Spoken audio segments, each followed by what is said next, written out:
اسرائیل کی وزارت انصاف کے پارڈن ڈپارٹمنٹ نے وزیراعظم نیتن یاہو کو کرپشن کیسز میں صدارتی معافی دینے کی سفارش نہ کرنے کا فیصلہ کیا ہے۔ وزارت نے اپنی قانونی رائے صدر اسحاق ہرزوگ کو بھیج دی ہے، جو حتمی فیصلہ کریں گے۔ وزارت کے مطابق نیتن یاہو کی درخواست قانونی شرائط پوری نہیں کرتی، کیونکہ انہوں نے جرم کا اعتراف یا پچھتاوا نہیں کیا، جو قبل از وقت معافی کے لیے ضروری ہے۔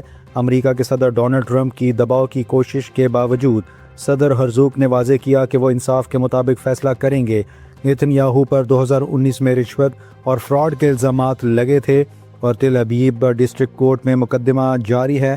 2025 میں انہوں نے صدارتی معافی کی درخواست دی تھی، جس پر ملک میں متضاد رائے سامنے آئی۔ تحریک تحفظ آئین پاکستان کے سربراہ محمود خان اچکزئی کی زیر صدارت اپوزیشن کی پارلیمانی پارٹی کا اجلاس ہوا، جس میں اسمبلیوں سے استعفیٰ دینے کی تجویز زیر غور آئی۔ ذرائع کے مطابق اجلاس میں لطیف کھوسہ نے ایران کی کھل کر حمایت کرنے اور اسرائیل کی مخالفت میں ایوان میں قرارداد پیش کرنے کی سفارش کی۔ انہوں نے موجودہ حکمرانوں پر تنقید کرتے ہوئے کہا کہ وہ ٹرمپ کو نوبل انعام دے رہے تھے۔ پی ٹی آئی کے رکن قومی اسمبلی شیر علی ارباب نے کہا کہ کمیٹیوں سے کچھ حاصل نہیں ہوا اور اپنی رائے پیش کرنا مشکل ہے، اسی لیے اسمبلیوں سے استعفیٰ دینا بہتر ہوگا۔ انہوں نے کہا کہ پبلک اکاؤنٹس کمیٹی میں اپنی حیثیت اور طاقت ظاہر کی جا سکتی ہے، لیکن اگر کمیٹیوں میں واپس نہ آئے تو اسمبلیوں سے بھی استعفے دینا مناسب ہے۔ ذرائع کے مطابق اجلاس میں اپوزیشن ارکان کو رائے دینے کا موقع دیا جا رہا ہے اور ان کی رائے کے بعد مشترکہ فیصلہ کیا جائے گا۔ عرب میڈیا کے مطابق ایران نے خلیجی ممالک میں مجموعی طور پر 3133 سے زائد حملے کیے ہیں، جن میں 783 میزائل اور 2350 ڈرون طیاروں سے کیے گئے حملے شامل ہیں۔ یو اے ای پر سب سے زیادہ حملے کیے گئے، جن میں 270 میزائل اور 1475 ڈرونز شامل تھے، جبکہ کویت پر 239 میزائل اور 456 ڈرون سے حملے کیے گئے۔ قطر پر 143 میزائل اور 78 ڈرون، بحرین پر 106 میزائل اور 177 ڈرون سے حملے کیے گئے۔ سعودی عرب پر ایران نے 25 میزائل اور 151 ڈرون سے حملے کیے، جبکہ سلطنت عمان پر صرف 13 ڈرونز حملے ریکارڈ کیے گئے۔ سرکاری طور پر ایران پر کوئی الزام عائد نہیں کیا گیا۔ جنیوا میں اقوام متحدہ کی انسانی حقوق کونسل کے اجلاس کے دوران پاکستان کے نمائندہ خصوصی عدیل ممتاز کھوکھر نے افغانستان کی صورتحال اور وہاں سے ہونے والی دہشت گردی پر پاکستان کا مقدمہ بھرپور انداز میں پیش کیا۔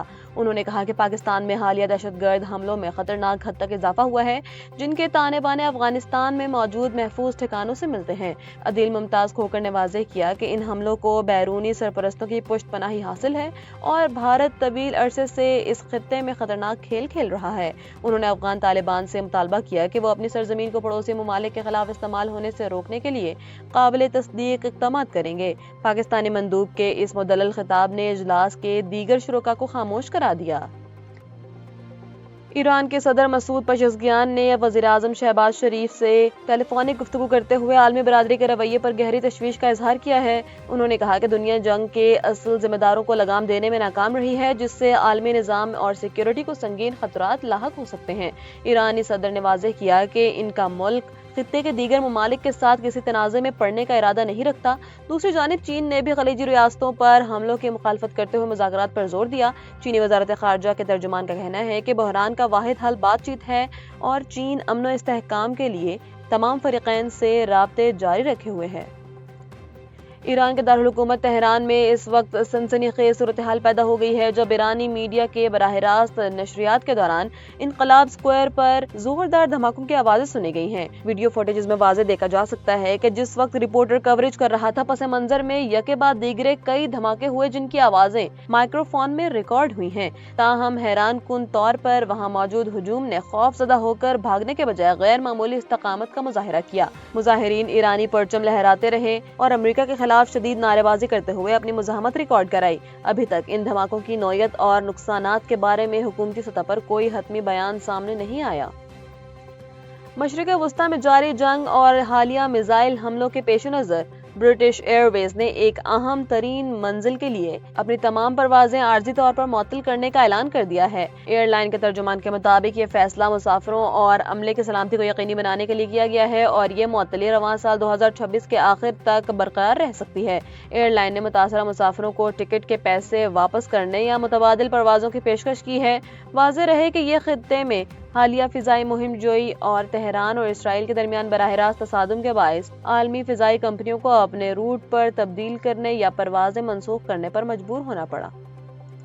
پاک افغان سرحد پر کشیدگی کے بعد پاک افواج نے افغان طالبان اور فتنۃ الخوارج کے ٹھکانوں کے خلاف بھرپور جوابی کارروائی کا آغاز کر دیا ہے۔ سیکیورٹی ذرائع کے مطابق جوب سیکٹر میں پاک فوج نے افغان طالبان کی پوسٹ نمبر 2 اور 3 کو نشانہ بنایا، جس کے بعد طالبان اہلکار اسلحہ چھوڑ کر فرار ہونے پر مجبور ہو گئے۔ اس کے علاوہ ارندو اور کرم کے علاقوں میں بھی اہم مراکز کو تباہ کر دیا گیا ہے۔ آپریشن کے دوران پاک فوج نے فرار ہونے والے جنگجوؤں کے قبضے سے روسی ساختہ ہیوی گرینیڈ لانچرز اور دیگر جدید اسلحہ قبضے میں لے لیا ہے۔ سیکیورٹی حکام نے واضح کیا ہے کہ یہ آپریشن تمام اہداف کے حصول تک پوری قوت کے ساتھ جاری رہے گا۔ ایران کی جانب سے خلیجی ممالک میں موجود امریکی فوجی اڈوں اور توانائی کی تنصیبات پر ڈرون اور میزائل حملوں کے بعد پورے خطے میں ہائی الرٹ جاری کر دیا گیا ہے۔ قطر کی وزارت دفاع نے تصدیق کی ہے کہ آج صبح دوحہ کو نشانہ بنانے والا میزائل کامیابی سے مار گرایا گیا ہے۔ کویت میں صورتحال اس وقت سنگین ہوئی جب ایئرپورٹ کے فیول ٹینکس پر ڈرون حملے کے نتیجے میں 2 سیکیورٹی اہلکار جاں بحق ہو گئے۔ بحرین کے علاقے 17 میں ہونے والے حملوں میں بچوں سمیت 32 افراد زخمی ہوئے، جبکہ منامہ میں ایک رہائشی عمارت پر ڈرون گرنے سے ایک خاتون ہلاک ہو گئی۔ متحدہ عرب امارات میں اب تک 1000 سے زائد حملوں کا مقابلہ کرنے کا دعویٰ کیا ہے، جہاں ابوظہبی میں ملبہ گرنے سے ایک پاکستانی شہری بھی جاں بحق ہوا ہے۔ سعودی عرب نے اپنے سرحد کے قریب شیبہ آئل فیلڈ پر آنے والے متعدد ڈرونز کو تباہ کر کے بڑی تباہی سے بچا لیا ہے۔ مشرق وسطیٰ میں ابتر سیکیورٹی صورتحال اور لاجسٹک مسائل کی وجہ سے افغانستان اور سری لنکا کے درمیان schedule white ball cricket series کو باقاعدہ طور پر ملتوی کر دیا گیا ہے۔ افغانستان کرکٹ بورڈ کے مطابق یہ سیریز 13 سے 25 مارچ تک متحدہ عرب امارات کے شہروں دبئی اور شارجہ میں کھیلی جانی تھی، جس میں 3 T20 اور 3 ون ڈے میچز شامل تھے۔ خطے میں فضائی سفر اور سیکیورٹی خدشات کے پیش نظر دونوں بورڈز نے باہمی رضامندی سے اس سیریز کو اب 2026 کے آخر تک ری شیڈیول کرنے کا فیصلہ کیا ہے۔